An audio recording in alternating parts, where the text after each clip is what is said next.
Welcome to this new video on Forza Horizon 6, where I'm bringing you some gameplay with the very first new free car in Forza Horizon 6. Indeed, the Toyota RS200 Altezza that you see here is the first car to unlock in the first season of Forza Horizon 6. If you're unfamiliar with the season concept in Forza Horizon 6, check out the video released this morning and another coming out on Friday, May 22, 2026, which is tomorrow as I record this. These will really be videos focused on this season system, explaining how it works and also how to unlock new rewards as quickly as possible, like this new free car, for example. In any case, what you need to remember is that it's available to unlock for 15 points in the first season of Forza Horizon 6, and getting 15 points is really quick. You can do it. Let's say in 30 minutes max, this car will be yours, and it will be yours for free. You won't need to pay or have a subscription to play multiplayer for the game or pay for a DLC or anything like that. It's really a brand new freebie. So it's the Toyota Altezza RS200. It's a car we've already had a long time ago in the old Forza games, like Motorsport 4 for example. And it's a car that was highly requested by the community to return to Forza. Because it's a car that, in real life, is very customizable, with lots of tuners who have made body kits, tuning parts, and everything you could want. And it's also a car that, in some versions, has the same engine as the famous Toyota Supra, the legendary 2JZ, except that it has it in a version without a turbo. So let's say it's the same engine base, but less powerful. Something quite interesting. On this car in Forza Horizon 6, unlike the version we had back in Motorsport 4, which was that famous version with the same engine as the Supra, in Horizon 6, they chose to put a less powerful version with a smaller engine by default. Here we have a 4-cylinder gasoline engine, a 2-liter naturally aspirated, I think, which makes 210 horsepower. For a car that's a big sedan, 1,300 kilos is actually pretty light, even though you wouldn't expect it. It goes from 0 to 100 in about 5 or 6 seconds, which is still fast. And the top speed is 250 km/h. So let's say it's average performance. It was good in the 2000s when it came out. Now in 2026, honestly, well, it's not that impressive anymore. I'll also show you the interior with the ultra-specific gauges. With the 3 small gauges inside the large speedometer, the big gauge. I'll show you the rest of the interior later at the garage, the seats and all that. It's impressive what they've achieved in modeling. Knowing that, I think also back in the Forza Motorsport days, we didn't have this car from Toyota, we had it from Lexus, because Toyota and Lexus are more or less the same brands. And back in the Motorsport days, they put in the Lexus version, the Lexus IS 300, whereas here we have the Toyota RS200, but they're basically the same cars. So what I suggest is that we go check out the customization options, and also check out the upgrades, see if we can actually put the famous 2JZ in it, maybe with the swap system to, well, potentially turn it into a really good race car, quite simply. So, are we going to be able to upgrade and customize it? That's what we're going to find out right now. So, at first glance, it doesn't have a body kit. But at first glance, this is nice. At first, it offers plenty of customization. Available, several body kits, and honestly, more body kits than most, well, more body parts as a result, than on most other cars in the game. Here, there are at least 7 complete kits. So that's cool. And besides, honestly, the parts look nice. They made good body kit choices, selecting the most well-known ones. Knowing that the TRD brand is Toyota's official performance brand. And I think we're going to put on the C West kit, or the Caminari kit. We'll see. I'm also looking at the rear, the official TRD rear wing, the Caminari rear wing, the Forza rear wing. I think we're going to put the Caminari one. For the rear, there are a bit fewer options than for the front. But these are parts that will complete the kit that already exists, the one we started installing. So it's fine, it's cool. Kickapoo West. And here too, some pretty nice side skirt options, so that's cool. Are we going to be able to install the 2JZ in it? Yeah, we will. So, we'll be able to make a monster. I'm telling you right now because this engine is super powerful. By the way, we're going to go ahead and install it. But before that, I'm still going to show you the potential of the car without the swap. And without putting in 4-wheel drive or anything. Just to show you what kind of performance index it can reach and how it drives. If you don't swap it, This car ends up in the S1 category, 751 Performance Index.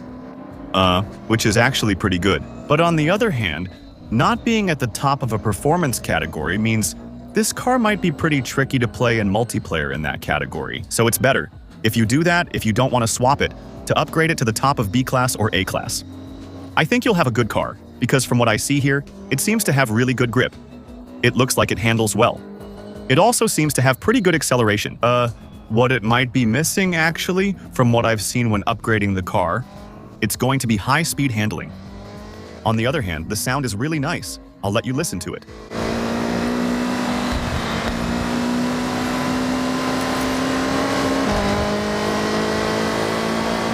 On the other hand, I do think it's a car that's going to lack high-speed handling.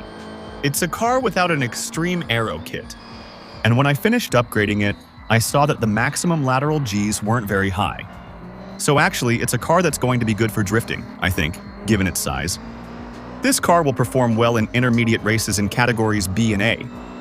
It could also be a good rally car for the same reason, with the right size and possibly the right upgrades. On the other hand, above that, it might be a car that's too bad in high-speed corners to compete with supercars or hypercars in category S1 or S2. Then, as I was saying, we can change the engine, and we'll be able to put one of the most overpowered engines in the game in it, which is this one, the 3-liter 6-cylinder twin-turbo. You can modify it with the single turbo. It seems strange to think that having one turbo is better than 2 turbos, but actually, with this engine, that's the case. Believe me, if you don't know this engine, you're not ready for the power. It's the engine of the Toyota Supra. And so it's an engine that, fully upgraded with the turbo, puts out almost 1,600 horsepower. That means the first free car in Forza Horizon 6, you can upgrade it to 1,600 horsepower. So, with this setup, well, it's going to be a highway car, guys. Because, as I was saying, in S1 the car, in terms of handling, you could really feel that it was struggling to handle high speeds. With 1,000 more horsepower now, the difference is huge. It's going to be even worse, so this car is really meant for the highway. With this engine anyway, because, well, you won't be able to do anything with it. The car doesn't have enough grip, you see. It might not be obvious on camera, but the steering feels vague when I turn. Because the car, it's not glued to the ground, actually. So there you go, you see. And yet, we're not even going that fast. We were like at 250 km/h, and it slides like crazy.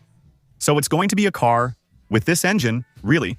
If you set it up in an extreme configuration, it's either going to be a car made for drifting, or it's going to be a car made for the highway. You know, just to have fun too. Because it's true, the car is beautiful. You can customize the car. The car is actually pretty nice to drive though. So yeah, it's more of that kind of car, rather than really for performance.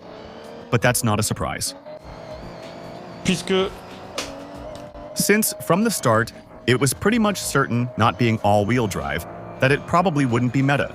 We're going to try to do a little top speed run, even though I think we'll really have to get on the long straight in Forza Horizon 6 to really reach the top speed. We'll test this on a straight line to see if we can beat the Supra. The Supra reaches 460, so I'd be surprised if we do better. But we'll see. We're going to test this out.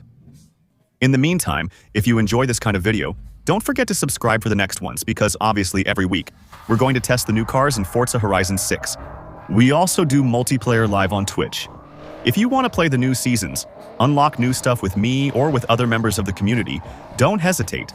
That's really where you need to go. Follow me on Twitch and use your Prime. Also, check the 100G link under the video for my machine, where you can buy games like Horizon 6 cheaper than anywhere else. For example, Horizon 6 is €40 less through instant 100G. Alright, let's go. Of course, it slips a bit at the start, just so you know I'm still not accelerating all the way. You see, the car, like I said, the car is insanely dangerous. The car lacks any aerodynamic downforce. So, as soon as you accelerate at full power, even at high speed, it struggles. Yeah, there you go, that's it. In 5th gear, I can start to go full throttle. And we're going to hit a high top speed. Yeah, it's almost as fast as the Supra. Yeah, 453. If we keep going like this to the end of the straight, it might reach 456 or 457, but no higher. So, at first glance, very fast in a straight line, And of course, very good acceleration, but not as good as the Supra, which has the same engine. But on the other hand, the look is incredible. Honestly, that hasn't aged at all. It hasn't aged, but lacks value. It's funny, but people prefer the 3 Series from that time. They completely forget that this car, honestly, is reliable, it's comfortable, it looks really good, and it's super customizable. And the rear, there, it was this car. Just so you know, it was this car that started the trend of Lexus-style taillights. In the 2000s, there was a trend, but now the trend is to have fully blacked-out taillights. Back then, the trend with this car was to install clear chrome taillights with just 1 or 2 red bulbs in the middle for the lights. It was really the tuning trend that was started by this car. So there you go. I'll end this video here and I'll see you very soon for the next one. Bye.